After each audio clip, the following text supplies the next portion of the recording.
Hi everyone, this is Katie. I'm recording the lab for April and our liberation packet. I just wanted to let you know that there were several of us who just ended up chatting so much about all the various recent things happening with the COVID virus that I said I would just wait and we'd do that chat in person because we all needed it. And then I would record this as a quick overview if you're still interested, and then I can post it. So welcome to the listening audience. I wanted to do a few announcements. One is that we're going to have a theme choosing Zoom, so look for the email in your boxes because we'd love to have religious educators join for the theme choosing, and that will take place in the next few weeks. Also, I wanted to mention that if you are in the position of having to cancel in-person worship or you want to minimize that, I just want to lift up our Family Guide Soulful Home as something to share with your people as they decide not to go out into group meeting places. So let's see, this will be short because I'm not going to do the challenges, opportunities, and takeaways because it's just me. I just wanted to mention some show and tell things. So starting with Earth Day, this is one of my favorite go-to books. It's called Ani and the Tree Huggers. It's about the Chipko Andalan true story in India that took place when they saved some trees in the forest.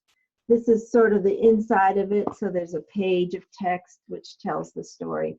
And the illustrations are very nice. They're in a traditional looking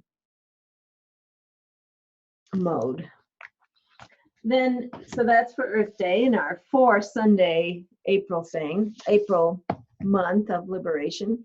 The two books that are my go-tos for Ramadan and Islam, this is excellent for preschoolers, called Golden Domes and Silver Lanterns. And you can see the huge, beautiful picture and just a little bit of text. And it goes through colors for each of the parts of Ramadan. And then for little older children or even older preschooler, but I also use this for elementary school children, The Night of the Moon, and these are both in your packet. And you can see what those illustrations look like, and there's more of a full page of text, so it's appropriate for older children. So those are my two go-tos for the Muslim and Ramadan pieces for the month of April. The other show and tells I wanted to share. So we have Passover, and this story by Brian Wildsmith. These are the stories that actually started me when I wrote picture book Bible stories. He's got all this gold, full pages of illustrations, sometimes double spreads. And he is Catholic, but the stories are not heavily dogmatic or evangelizing. They're just pretty straight stories from the Bible. That's a great way to introduce the story of Exodus for Passover. And then this is the Easter story. Same thing, gold pages. Let me find a good one. It's told from the entry of Jesus into Jerusalem. And it's told from the point of view of the little donkey. And same thing, here he is, the triumphal entry into Jerusalem. There's more gold. He captures the sense of what it would be like to be facing these people. And there's the little donkey. So I just wanted to lift those up. Oh, and I should show you the resurrection picture.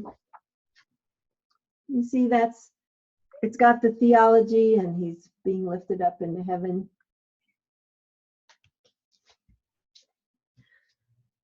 So that's my show and tell in terms of books. for our 4 Sundays of April. Passover's the 1st, Easter's the 2nd, Earth Day is the 3rd, and Ramadan is the 4th.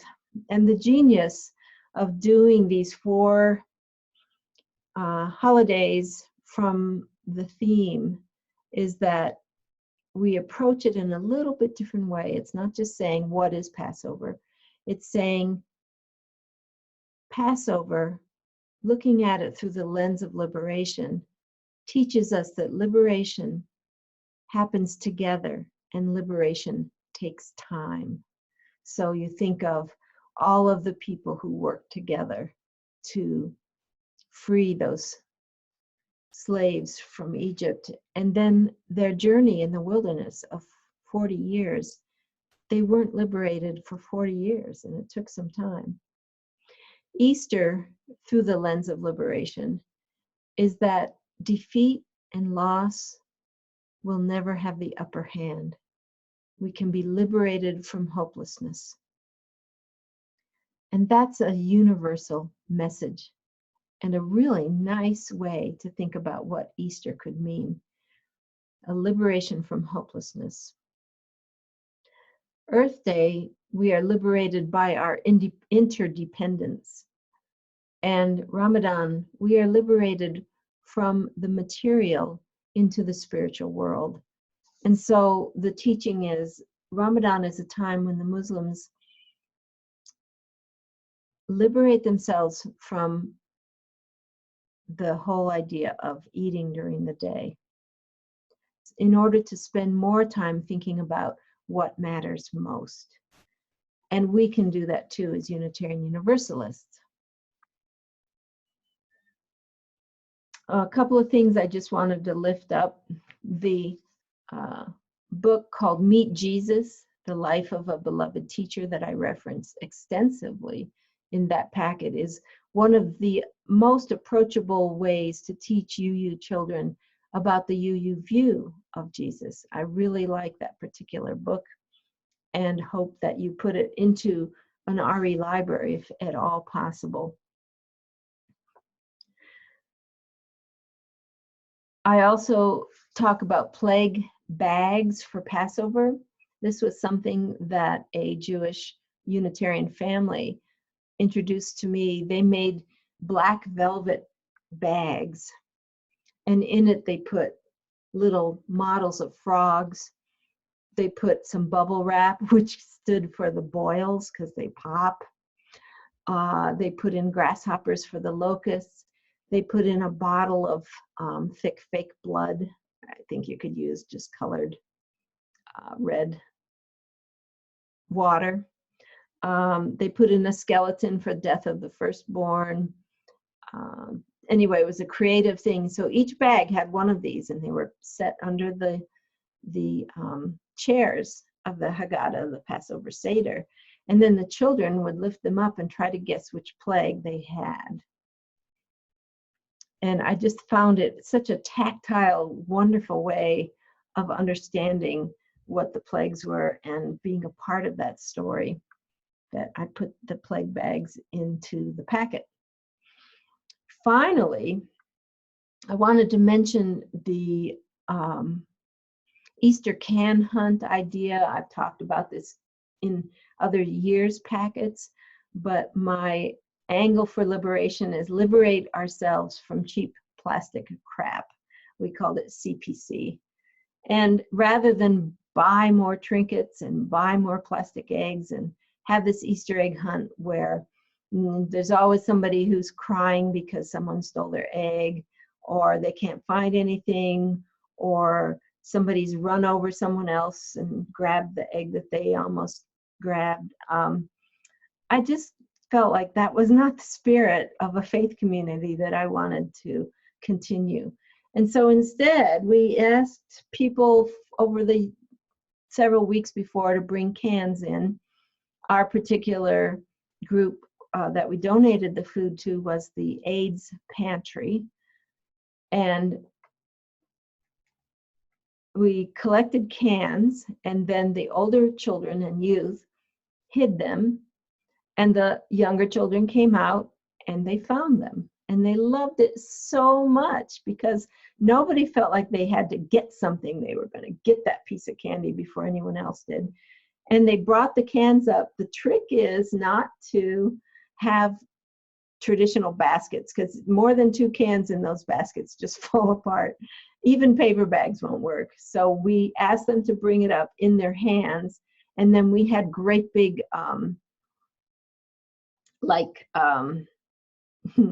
laundry tubs with ropes that we collected all the cans in. But you could just do it by keeping them in a small, 6 cans per collection, so that you can carry them to the car to take them to your food pantry. So that's a little tip that I'll share with you. And I hope that this idea of changing from an Easter egg hunt isn't going to be too scary and radical for you, but it certainly was successful in the congregation I served. So that's the overview. Let me see if there's anything else. Oh, I just wanted to share a little bit about some of the things we talked about in the hour before this. It's not that we can liberate ourselves from the uncertainty of what's happening in our churches as we look at the COVID virus and the efforts that we're doing to contain it. It's that we want to liberate ourselves from the discomfort of the uncertainty. What can we do to help ease our discomfort with uncertainty? Well, one of the things we can do is to realize that uncertainty is the natural state of things. We have to let go of the illusion that we really do control anything. We do our best, but we really never have control in the first place. We can consciously loosen the grip of anxiety around the unknown and face what we need to do with a non-anxious presence. We can lean into the mystery that change brings with our intentions. We can tune into our bodies, and we can name the emotions that we are feeling out loud.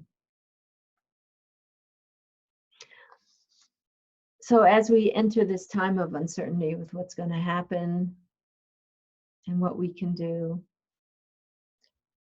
let's liberate ourselves from the illusion that we can control this. And that will help us make it through the discomfort that change always brings.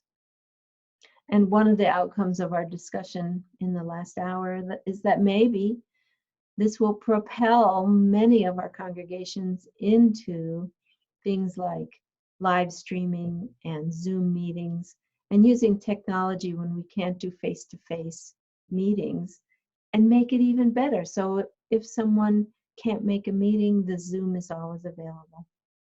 We also thought with some kind of smiles what it must be like to be working at Zoom and hear everyone saying that they want to use Zoom and realizing they're going to be one of the big hot places right now as we learn about how to use all this technology.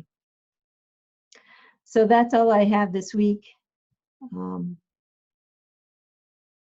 I point out that my orchid just started blooming, and that was an orchid given to me by Reverend Jalen Scott and Emily Conger, both of whom are ministers now. And it must be 6-7 years old, and I just love to see the beauty in this time of uncertainty too. So blessed be everyone. I hope you have a great month of liberation.